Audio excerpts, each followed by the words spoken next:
We will honor her legacy and be her voice during the continued judicial process. Colleen never gave up, and neither will we. We will not allow Colleen's death to define how she is remembered. One of Colleen's favorite quotes was, "There is something good in every day." To celebrate our love for her and in recognition of the many lives Colleen touched and continues to influence, despite the immense loss we are forced to endure, we will carry on and do our very best to find the good in every day.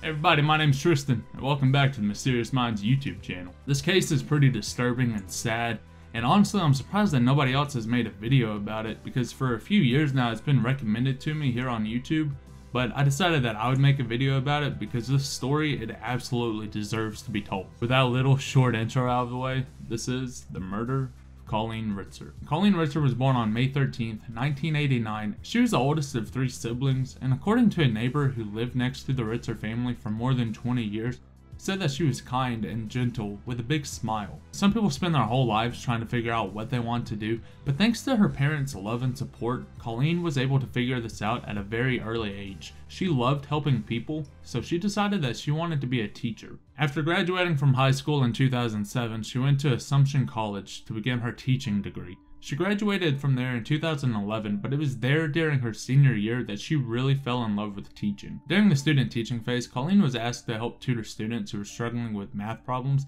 and she was able to explain these problems in a way that the students were able to easily understand, and this just reassured Colleen that she was on the right path.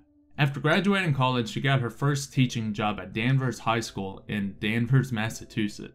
And this is where she excelled. She was a phenomenal teacher. Students, faculty, parents, everybody loved Colleen. She was very, very respected and very loved. In 2013, Colleen was enjoying her second year of teaching math at Danvers High School when in October of that same year, tragedy would happen. After failing to return home, Colleen's parents filed a missing persons report. Obviously at first, police they weren't too concerned because she was a 24-year-old woman who had only been missing for a few hours. But then they noticed something that really caught their attention, and it made them take a closer look at her disappearance.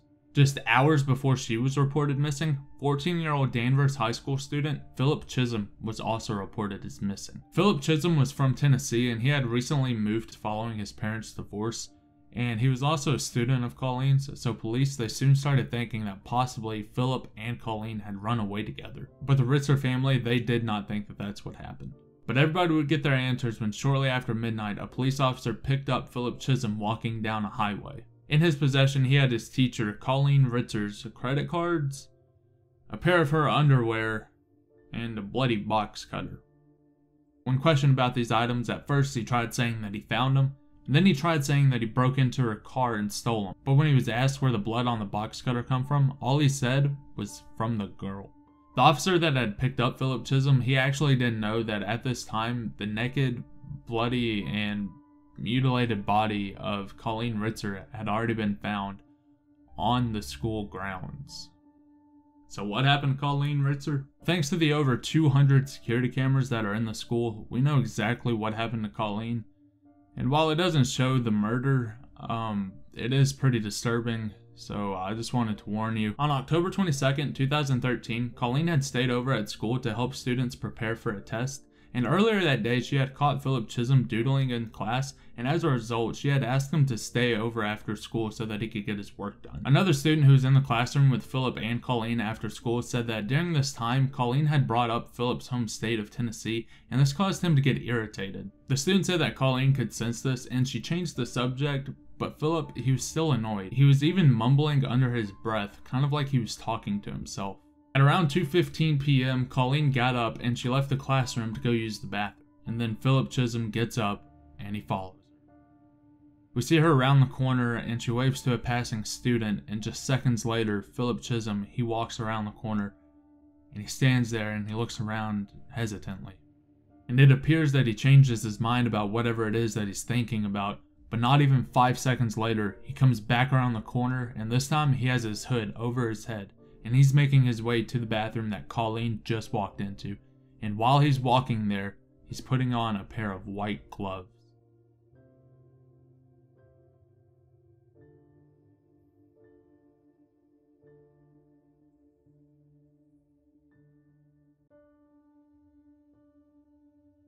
Obviously, there's not security footage in the actual bathroom, so I'm gonna have to tell you what happened, and this is where it gets pretty fucking sick. Once he's inside the bathroom, he comes up behind Colleen and he tries to slit her throat with a box cut. According to him, it didn't even break skin, so he did it again, and this time, blood was everywhere. While she was bleeding and dying, he then proceeded to rape her. 11 minutes after the attack began, we see a student enter into the bathroom, but she quickly turns and walks the other way. Later, she would say that she walked in, saw somebody's bare butt, and thought that she had walked in on somebody changing, so that's why she left. About a minute after that student walks in, Philip Chisholm, he walks out of the bathroom with blood all over his hands.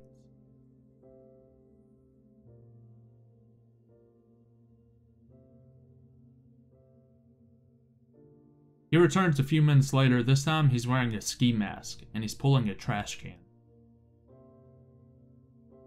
He then goes to the bathroom with it and he loads her body into the trash can and he wheels it out into the woods.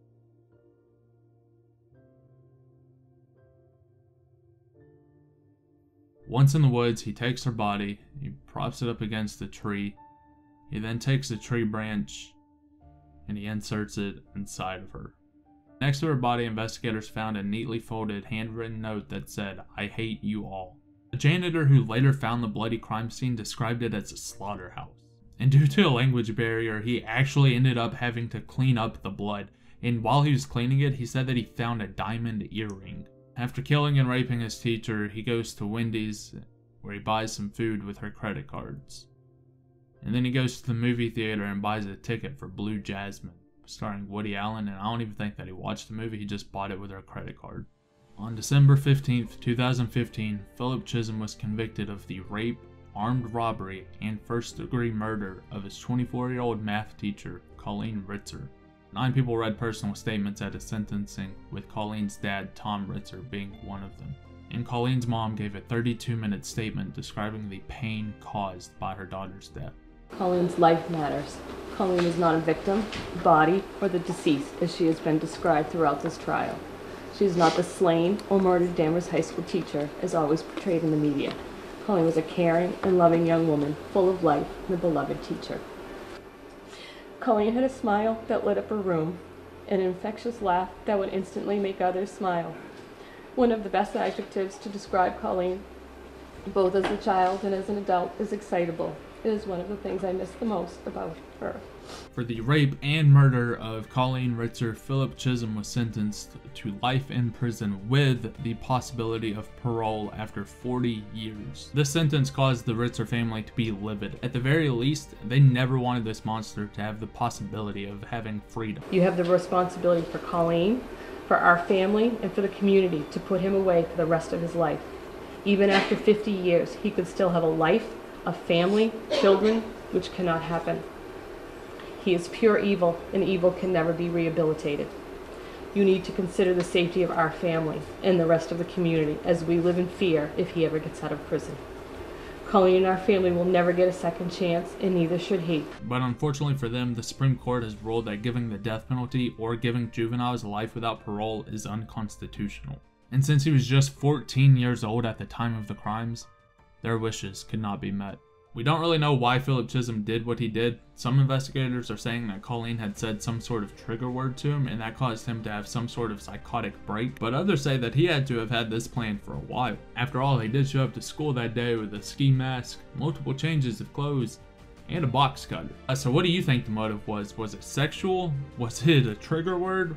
Or is this guy just born evil? I'm really interested to hear what you have to say, so let me know down below in the comments. Since her death, family and friends have created a scholarship for students who plan to pursue a career in education. They also have a Facebook page set up in her memory as well, and I'll link to that down below in the description. When you go to the Facebook page and you see the almost 50,000 likes that it has and all of the kind words that people have to say about Colleen, you can really appreciate how nice of a person and how great of an educator she was. That's all I got for you right now, so thank you so much for tuning into this episode of Mysterious Minds. If you liked the video, then please hit the like button and consider clicking the subscribe and that little bell right beside it so that you don't miss my next video. Also follow me on Instagram and Twitter so that you can stay up to date with my channel and future cases. But for now, my name's Tristan, stay safe, and I'll see you in the next one.